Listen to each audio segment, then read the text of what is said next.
Hello everyone, I'm Juliette Lamar and welcome to our new show, Westside Cribz, where we explore real estate trends, listings, new developments, and get expert insight onto property buying and selling on the West Side. But first, a shout out to our sponsor, Brad De La Cruz at American Advisors Group. Now is the perfect time. With interest rates so low, Mr. De La Cruz is offering jumbo reverse mortgage loans from AAG. Okay, to kick things off, we have some market rate insights. Current interest rates are at a record low, and the market has seen a big uptick in mortgage refinancing, a 67.5% increase at the moment, to be exact. If you are considering jumping on the refinancing wave, there are a few things that you should know about. Come September 1st, if your refinance mortgage loan is sold to Fannie Mae and Freddie Mac, it will cost you just a little bit more. All loans sold to Fannie Mae and Freddie Mac will include a new adverse market refinance fee of 0.5%. This fee will be assessed for both cash out and non-cash out refinances. According to Zillow, the average home price in Los Angeles is hovering around $717,500. So if you multiply that by the new 0.5% fee, you're looking at an added expense of around $3,587. That's no small amount if you're refinancing. This new fee does not apply to purchase mortgage loans, so that's a bit of good news if you're looking to purchase a new home at this time. Okay, if you are in the market to buy or sell during this global pandemic, you might be wondering how showings and listings are happening and how you can go see homes, and it's all been changing. So, for a little bit of insight today, we are joined by real estate expert Brian Mazur of Mazur Condos. All right, everyone, we are here with Brian Mazur. He is founder of Mazur Condo Sales, and today we're talking all about buying and selling during COVID. The first thing they did is they had everybody sign these coronavirus addendums and forms. So before you can go even see a property, you have to sign a form, give it to your realtor then signs it and gives it to the listing agent.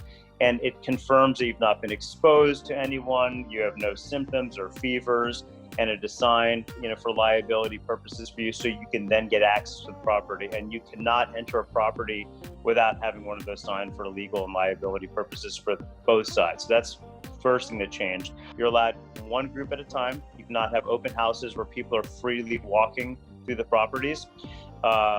You must have masks. And typically, we're also requiring for many of our showings gloves and booties. We are asking all of our sellers to turn on all the lights for us, open all the blinds and doors, and get the house presented the way we realtors typically would prep a house, to show. The reason we're asking them to do so is that we don't have to touch everything. The less touching, the better. Selected certain drawers that we will allow clients to open and close, or we will open and close them for them. We have sanitizer that we use when we leave. So you designate certain things that may or may not be touched, so they're not opening up every cabinet and touching everything, because you just want to limit that, the touch. Absolutely. And I'm wondering too, have you seen an uptick in the use of, say, video tours and maybe people buying just off of a video tour? Everyone now is doing this Matterport 3D walkthrough tour. So it allows you to really virtually walk through the house, and you can look at the ceiling, look down at the ground, you can move into all different areas. We're recommending everyone see those before they enter a house anyways. But in terms of buyers, we're seeing more renters rent sight unseen, not the buyers.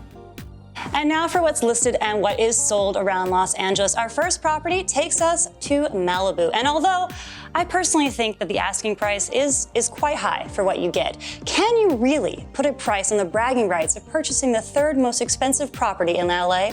Well, yeah, you can.